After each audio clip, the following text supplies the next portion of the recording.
22 वर्षों का विश्वास, 10,000 से ज्यादा डॉक्टर्स। गोल, नेशंस लीडिंग इंस्टीट्यूट। नमस्कार, आप देख रहे हैं सिटी पोस्ट लाइव और मैं हूं आशुतोष। देश भर में पहले चरण का मतदान समाप्त हो चुका है और दूसरे चरण के लिए तमाम राजनेता, तमाम राजनीतिक दल अपने अपने तरीके से एड़ी चोटी का जोड़ लगाए हुए हैं।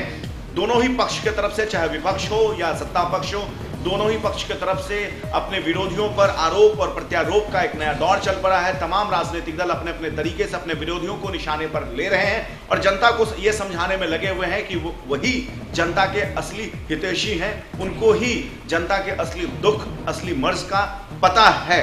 अब आपको पता ही होगा कि इस वक्त जो बिहार का बेगूसराय लोकसभा सीट है वो हॉटकेक लोकसभा सीट बन गया है। और ये लोकसभा सीट हॉटकेक इसलिए बन गया है क्योंकि इस पर 3 बड़े हाई प्रोफाइल नेता चुनाव लड़ रहे हैं। एक तरफ जहां आरजेडी से तनवीर हसन है, दूसरे तरफ गिरिराज सिंह भारतीय जनता पार्टी। तो वहीं इन दोनों के बीच कन्हैया कुमार बेगूसराय के खेल को, राजनीतिक खेल को और मजेदार बना रहे हैं। आपको पता ही होगा, पिछले कुछ दिनों से सिटी पोस्ट लगातार दिखा रहा है कि किस तरीके से कन्हैया कुमार अपने तल्ख और तीखे अंदाज में प्रधानमंत्री मोदी, केंद्र की मोदी सरकार, गिरिराज सिंह पर हमला बोलते आ रहे हैं। अब इसी क्रम में कन्हैया कुमार ने एक बार फिर केंद्र की मोदी सरकार पर ट्वीट करके अपने तीखे और तल्ख अंदाज में शब्दों के जरिए निशाना साधा है।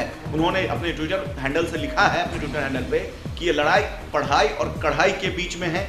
एक तरफ वो लोग हैं जो अपने साथ साथ देश का भविष्य बनाना चाहते हैं, तो वहीं दूसरे तरफ वो लोग हैं जो 200 रुपए की मजदूरी और मजबूरन पकौड़ा तलने पे, मतलब मजबूर कर रहे हैं। जो पकौड़ा तलने का बयान था प्रधानमंत्री मोदी का, उसको लेकर के निशाना साधा। इसके साथ साथ उन्होंने कहा है, कन्हैया कुमार ने अपने ट्वीट में लिखा है कि एक इंजीनियर मजबूरी में अगर कंडक्टर या खलासी बनता है तो ये कोई रोजगार नहीं बल्कि उसकी मजबूरी है, उसका दर्द है।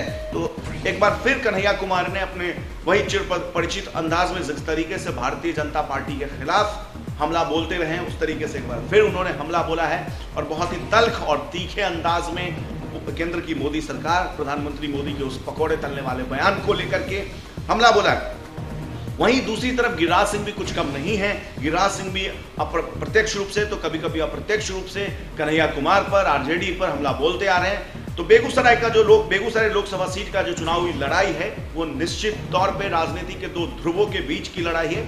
एक तरफ वामपंथी विचारधारा जो कि ठीक विपरीत है, भारतीय जनता पार्टी और आरएसएस की विचारधारा के खिलाफ है, तो वहीं वामपंथी विचारधारा के ठीक धुर विरोधी राष्ट्रवादी विचारधारा जिसको कहते हैं हिंदुत्व, वो विचारधारा है। गिरिराज सिंह है, हिंदुत्व के पोस्टर बॉय है। देखना दिलचस्प होगा कि बेगूसराय के इस रण को कौन सा योद्धा जीतता है और कौन वीर गति को प्राप्त होता है। अब ये तो 23 मई को ही पता चलेगा, लेकिन ये जो भी परिणाम होगा, परिणाम बेहद दिलचस्प होगा। आगे और भी इस संदर्भ में जैसे कोई पॉलिटिकल अपडेट आएगा हम सबसे पहले आप तक पहुंचाएंगे। तब तक के लिए आप देखते रहिए, पढ़ते रहिए सिटी पोस्ट लाइव। और अगर आपने हमारे चैनल को सब्सक्राइब नहीं किया है तो हमारे चैनल को सब्सक्राइब अवश्य करें और देश और दुनिया के तमाम खबरों को पढ़ने के लिए हमारे वेबसाइट पर जाकर जरूर लॉग इन करें।